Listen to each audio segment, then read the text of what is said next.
You know, when I was studying with a jazz piano teacher in Boston, I had been playing for 6 or 7 years professionally, playing gigs, making a living playing, and went to study and try to learn some more things and some different angle things from a different angle, better said. So, one of the things that this particular teacher gave me was a basic triad exercise, 1, 4, 5, for majors and minors. I'm going to share that with you today because I was already working through the 12 keys, trying to get the 12 keys together, but I wasn't anywhere great at it. I wasn't proficient in all the 12 keys. And I don't think you get completely 100% mastery over anything in life, really, in that sense. For example, you might master a piece of music that's really hard and no one else can play it, or only a few people can play it, but it's in one key, or maybe that key and the relative minor key in modulation terms. So you've got that thing down, but that's not 12 keys. To play that exact same piece in the other 12 keys would be really difficult, and nobody does that. So when we talk about playing things in 12 keys, we're talking about voicings, maybe some simple tunes, maybe some standards, working them through the 12 keys. But to be clear, when you take a standard through the 12 keys, you're not always playing it in tempo. You're moving it around through the other keys to discover where you want to play it. So there's a song in the real book I found many, many years ago that I thought was really beautiful, and it's called Some Time Ago. In the real book, it's in the key of C. When I was moving that around through the 12 keys, I discovered that it just seemed to resonate for me in the key of E. So if I was on a gig where we were playing standards and calling standards, I wanted to play Some Time Ago in the key of E. A lot of times the people I would play with did not play it in key of E, they played it in C. So I always had a sketch of those chord changes so I could call that tune and play it in the key I wanted to play it in. So that's another thing we can get into another time about how people get burned on gigs because people are unkind or they're selfish or they're not paying attention, but you don't always have to leave people in the dirt. And how can everybody play in the same key that you thought you wanted to? So you don't go on a gig and tell somebody who plays in C all the time to play in the key of E. You have to give them a sketch, then everybody can play together, and then everything's beautiful. So getting a little off the track there, but the point is that playing in 12 keys can be difficult, and everybody's at different levels of their 12 key quote-unquote mastery. So whatever level you're at, I want to give you a ton of material that's very simple and something I did every day for many, many years, and I have not done in quite a few years. I've had students do it, I've guided them through, but for this video, I did everything again through the 12 keys. And so you'll see some mistakes, and I'm happy about that because that proves my point. You can't keep things in your fingers all the time.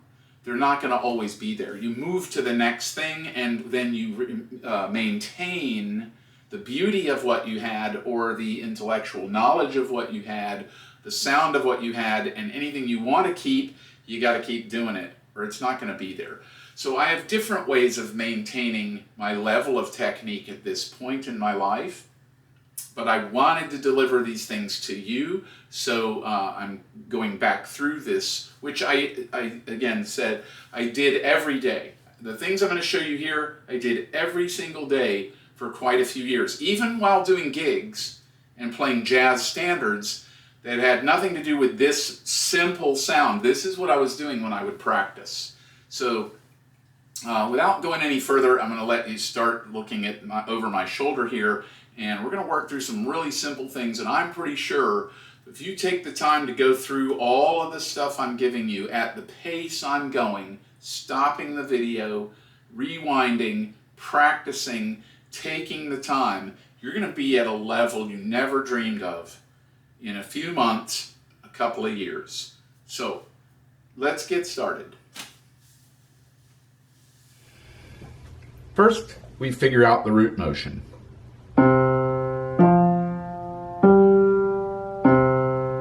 here's our root.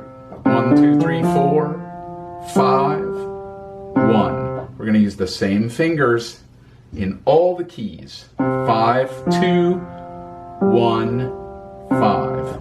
We could do it lower, and it sounds more bass-like or more full.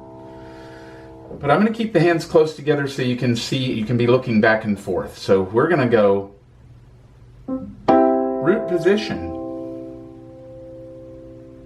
C, then we go to F, but we're going to do second inversion because we have perfect voice leading. And then we're going to go to a first inversion, G.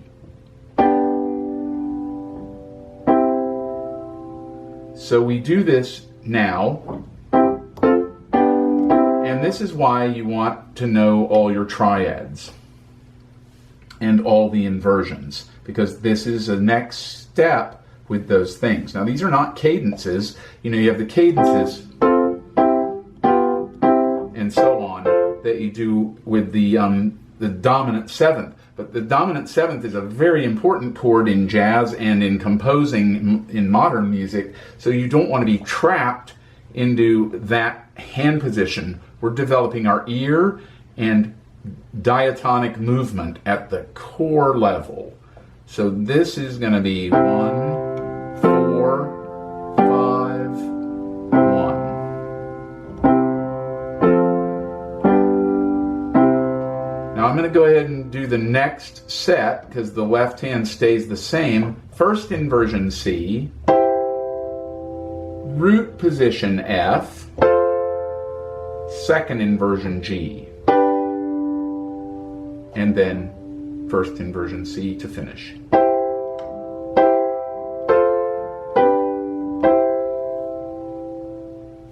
This stays the same.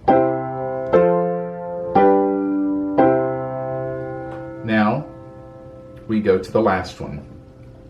3 triads, 3 inversions for each one. Here is to first inversion F and root position G. So now we've actually played all the inversions of all the triads in the primary chords. We're going to be covering every single type of inversion or chord sound, triad sound, throughout the 12 keys. So we go this way.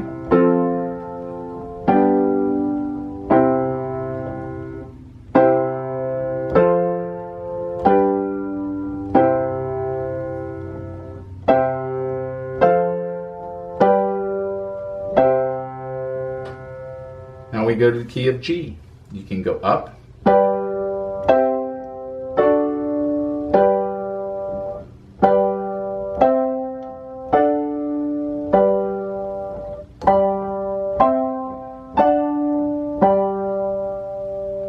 we'll go down so we don't get too high up. Chords sound better here. You've probably figured that out by now.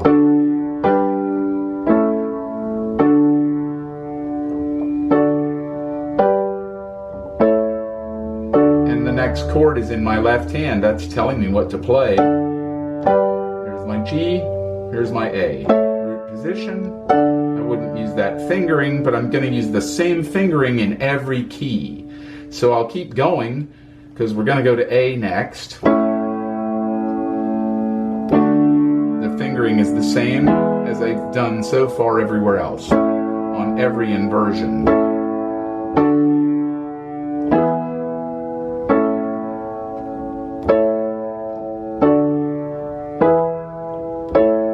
Here, I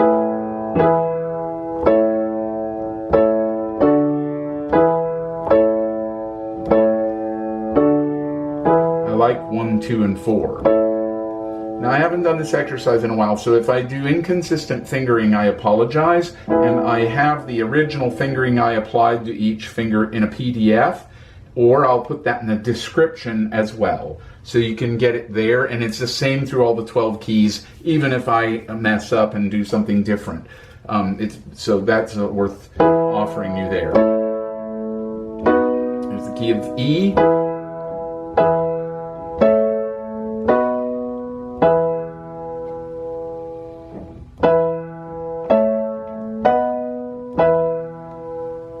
key of B.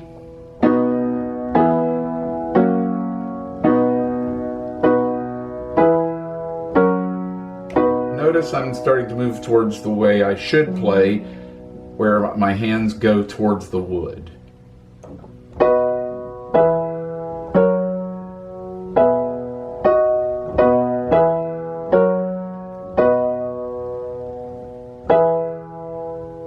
Once your hand is trained,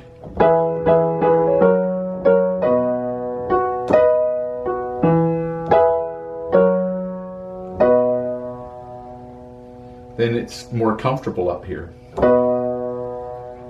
Okay, F sharp. So you can see we're starting to get into the keys that nobody wants to play in. And the left hand finger is the same, 5, 2, 1. So we're gonna have an F sharp, and then we're gonna go to B, and then C sharp or D flat, and back to 1. Same physical feeling. The brain can track this because I did the same fingering.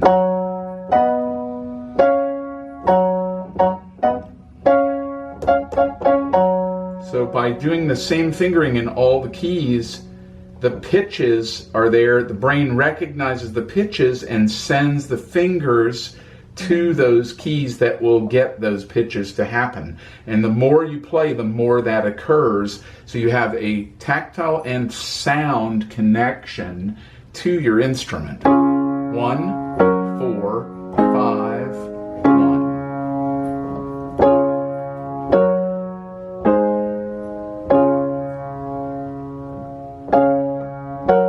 And you realize that you're just not going to be afraid to play in these other keys. That's the good news. No fear.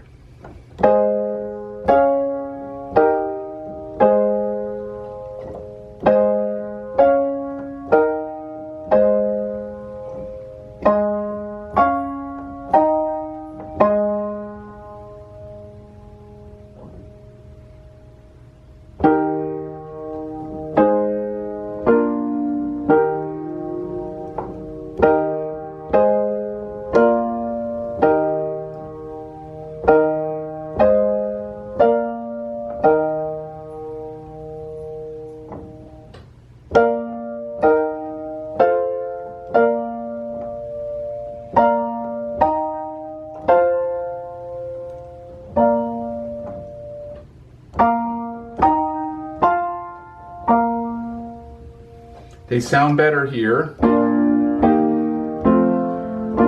little more rich, fuller sound. So I like to, try them in different octaves as well.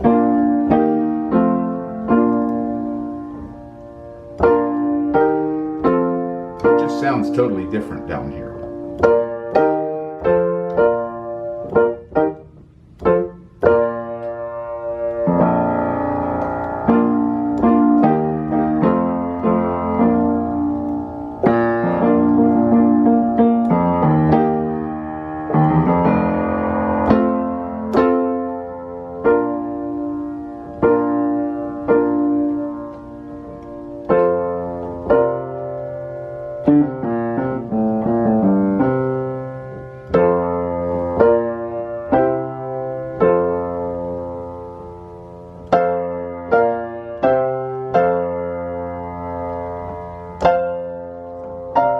Whoops.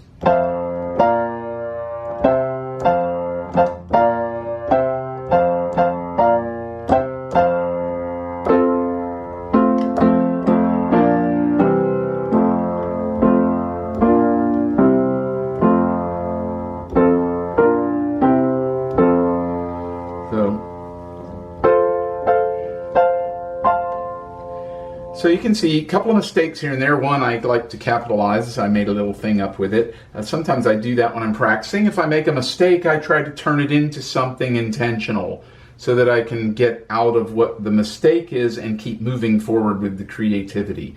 Again, we're talking about improvisation, not anything else, not being rigid or stuck. We want freedom, and you can't have freedom if you have to do it this way and you can never make a mistake.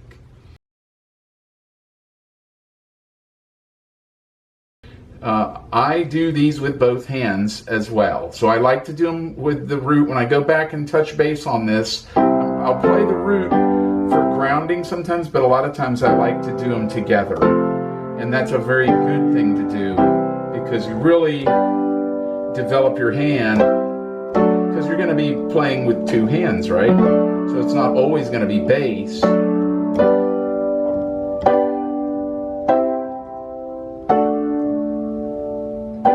Learn to get some fingering together to negotiate those with your left hand as well. That was G,